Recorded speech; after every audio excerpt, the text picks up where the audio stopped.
स्वागत है। मैं हूं श्रुति चौबे आपके साथ। आज के बुलेटिन में देखेंगे दहेज चुरा के मौके पर कैसा रहा तेज प्रताप की आवाज का भोज। जानेंगे परिवार के कौन कौन सदस्य हुए शामिल। साथ ही समझेंगे दहेज चुरा भोज पर चल रही सियासत के बारे में। जानेंगे एईडीओ 2026 परीक्षा की नई तारीख। और बुलेटिन के आखिर में देखेंगे नितिन नवीन संभालेंगे राष्ट्रीय अध्यक्ष का कमान। लेकिन उससे पहले नजर डालते हैं आज की सुर्खियों पर। तेज प्रताप यादव की हुई परिवार में वापसी। दही चूड़ा भोज में पहुंचे लालू यादव। भाजपा को मिलेगा नया राष्ट्रीय अध्यक्ष। 20 जनवरी को नितिन नवीन संभालेंगे कमान। पटना में नीट छात्रा की मौत पर पटना पुलिस परिजन आमने सामने। एसएसपी ने कहा रेप नहीं। बीपीएससी एईडीओ 2026 परीक्षा की नई तारीखें घोषित। अब अप्रैल में होगी लिखित परीक्षा। दही चूड़ा भोज में सियासी संकेत। बीजेपी मंच पर पहुंचे कांग्रेस सांसद, बोले इंतजार कीजिए कुछ तो होगा। तो ये थी आज की सुर्खियां। आइए अब बात करते हैं बड़ी खबरों की।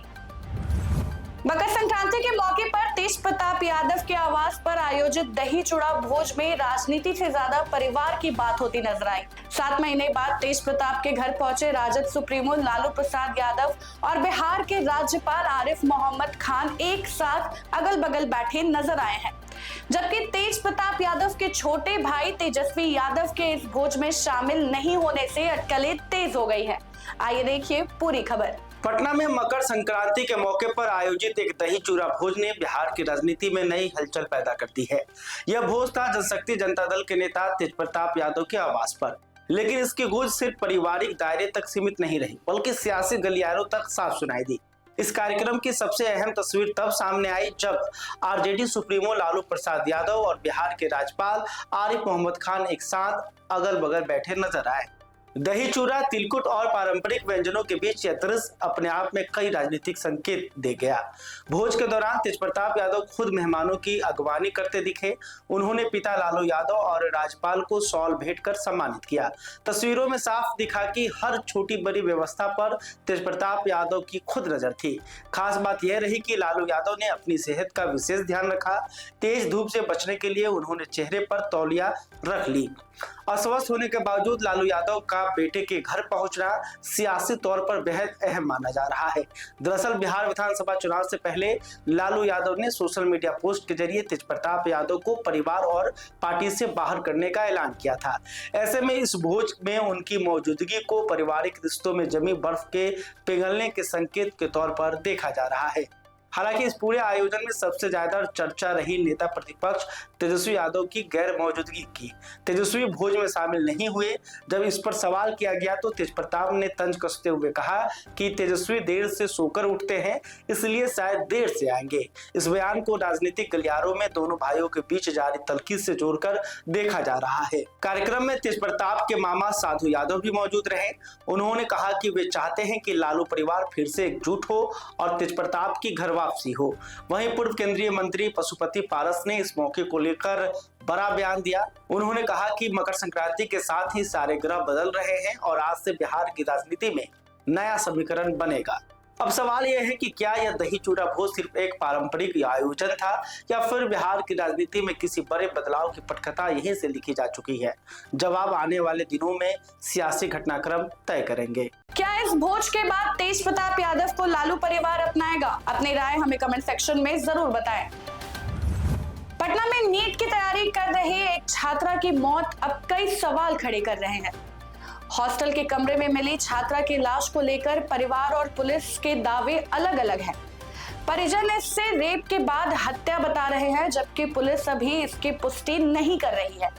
आइए देखिए पूरी रिपोर्ट। पटना के एक हॉस्टल में रहकर नीट की तैयारी कर रही छात्रा की संदिग्ध मौत अब एक गहरे राज में बदल दी जा रही है। इस मामले को लेकर पुलिस और परिजन आमने सामने हैं।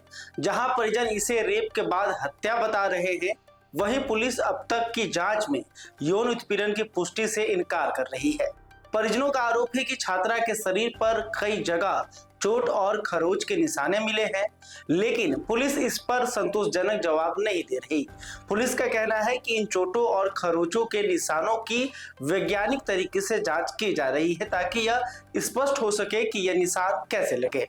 पटना के एसएसपी कार्तिकेय शर्मा ने बताया कि पूरे मामले की जांच साइंटिफिक तरीके से की जा रही है। उन्होंने कहा कि पोस्टमार्टम रिपोर्ट आने के बाद ही तस्वीर साफ होगी और बिना ठोस साक्ष्य के किसी के खिलाफ कार्रवाई नहीं की जाएगी। गुप्त नगर में जो शंभू हॉस्टल में जो घटना घटित हुई थी उसके संबंध में अपडेट कर देना चाहेंगे आप लोगों को।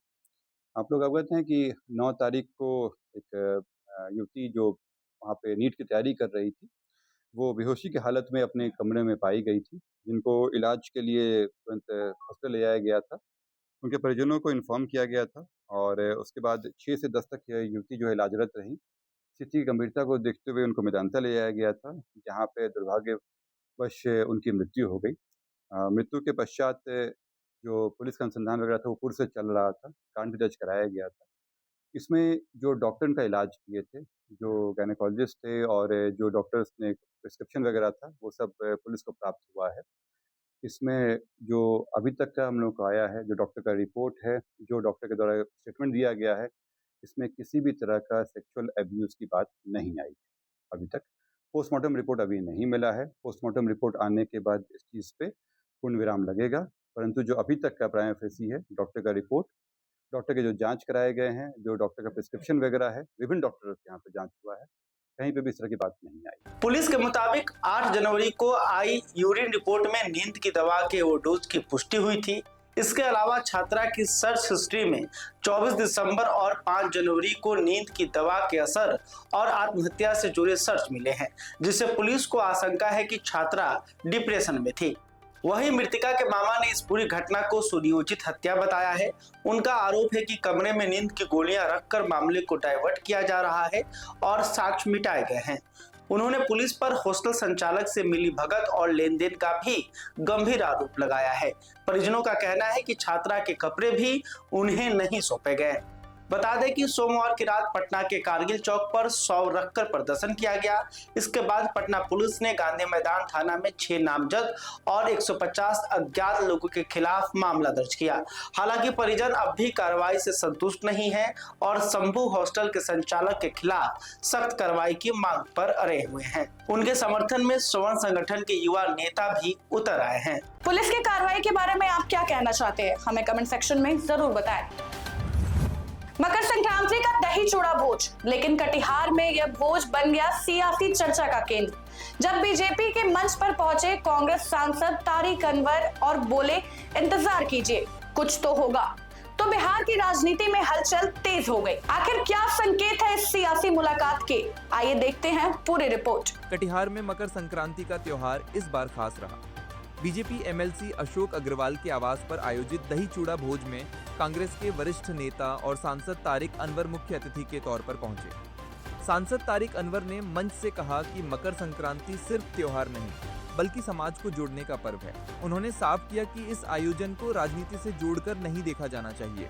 लेकिन जब उनसे पूछा गया कि मकर संक्रांति के बाद बिहार की राजनीति में कुछ नया होने वाला है या नहीं, तो उन्होंने मुस्कुराते हुए कहा, राजनीति में कभी भी कुछ भी हो सकता है, इंतजार कीजिए कुछ तो होगा ही।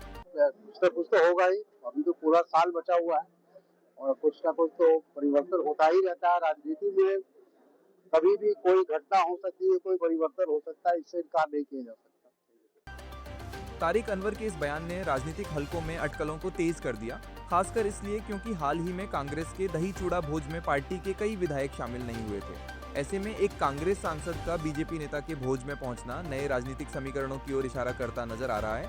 वहीं बीजेपी एमएलसी अशोक अग्रवाल और कटिहार की मेयर उषा देवी अग्रवाल ने इस आयोजन को पूरी तरह सामाजिक बताया। उनका कहना है कि दही चूड़ा भोज का मकसद समाज के हर वर्ग को जोड़ना है, न कि राजनीतिक संदेश देना। लेकिन बिहार की राजनीति में जब त्योहारों की थाली से भी बयान निकलने लगे तो सवाल उठना तय है, क्या यह सिर्फ संक्रांति का भोज था या फिर बिहार की राजनीति में किसी नए खेल की शुरुआत? आपको क्या लगता है, क्या कांग्रेस के सारे विधायक भाजपा में शामिल हो जाएंगे या इससे भी कुछ बड़ा होने वाला है? हमें कमेंट सेक्शन में जरूर बताएं। तो ये थी आज की बड़ी खबरें। आइए अब बाकी खबरों को देखते हैं फटाफट। भाजपा में बड़ा नेतृत्व परिवर्तन होने जा रहा है। नितिन नवीन 20 जनवरी को राष्ट्रीय अध्यक्ष चुने जाएंगे। 19 जनवरी को नामांकन होगा और घोषणा भाजपा के मुख्य निर्वाचन अधिकारी के लक्ष्मण करेंगे। बिहार में सड़क हादसे में घायल व्यक्ति का इलाज अब सरकार कराएगी या फिर 1.5 लाख रुपए तक की मदद देगी। घायल को अस्पताल पहुंचाने वाले व्यक्ति को 25,000 रुपए का इनाम मिलेगा और कैशलेस इलाज की सुविधा सरकारी और सूचीबद्ध निजी अस्पतालों में मिलेगी। बिहार लोक सेवा आयोग ने एईडीओ 2026 की लिखित परीक्षा की नई तारीख की घोषणा कर दी है। अब ये परीक्षा 14, 15, 17, 18, 20 और 21 अप्रैल 2026 को होगी, जिससे अभ्यर्थियों को तैयारी के लिए अतिरिक्त समय मिल रहा है। बिहार में 80 साल या उससे अधिक उम्र के बुजुर्ग अब जमीन और फ्लैट की रजिस्ट्री घर बैठे करा सकेंगे। यह नई व्यवस्था 1 अप्रैल 2026 से लागू होगी, जिसमें मोबाइल रजिस्ट्रेशन यूनिट घर पहुंचकर पूरी प्रक्रिया पूरी करेगी। राज्य महिला आयोग ने पूर्णिया के सामूहिक दुष्कर्म और पटना में नीट छात्रा की हत्या के मामले को खुद गंभीरता से लेते हुए कार्रवाई शुरू कर दी है। आयोग ने पुलिस को निष्पक्ष जांच, दोषियों की पहचान और कड़ी कार्रवाई के निर्देश देते हुए जल्द रिपोर्ट तलब की है। मुजफ्फरपुर के बोचहा थाना क्षेत्र में महिला उत्पीड़न मामले के फरार आरोपी के घर पुलिस बैंड बाजे के साथ पहुंची। अदालत के आदेश पर आरोपी के घर इश्तेहार चिपकाकर मुनादी की गई और चेतावनी दी गई कि जल्द सरेंडर नहीं किया तो कुर्की जब्ती होगी। अब ट्रैफिक चालान नजरअंदाज करना भारी पड़ सकता है, क्योंकि नए नियमों में आरसी रद्द और ड्राइविंग लाइसेंस सस्पेंड कर दिया जाएगा। तय समय में चालान नहीं भरने पर आरटीओ की सभी सेवाएं बंद कर दी जाएंगी। गया के बेलागंज थाना क्षेत्र के टिकुली गांव में रिटायर्ड होमगार्ड सिपाही मुद्रिका यादव की चाकू मारकर हत्या कर दी गई। मोटरसाइकिल चोरी को लेकर हुई विवाद में वारदात हुई। पुलिस ने 2 आरोपियों को हिरासत में लेकर जांच शुरू कर दी है। शिवहर के पुरनिया थाना क्षेत्र में सांप पकड़ने के बाद रील बनाते समय जहरीली सांप के डसने से एक शिक्षक की मौत हो गई। इलाज के लिए ले जाते समय रास्ते में उनकी जान चली गई, जिससे शिक्षा जगत में शोक की लहर है। हालांकि चैनल इस वीडियो की पुष्टि नहीं करता है। बिहार के 18 जिलों में तापमान 10 डिग्री से नीचे चल गया है और 15 जिलों में कोहरे का अलर्ट जारी किया गया है। पटना में नर्सरी से यूकेजी तक की कक्षाएं 16 जनवरी तक बंद रहेगी, जबकि अन्य कक्षाएं सुबह 9 बजे से चलेंगी। फिलहाल के लिए बस इतना ही। बाकी की अपडेट्स के लिए बने रहें बिहार न्यूज टुडे के साथ। तब तक के लिए धन्यवाद।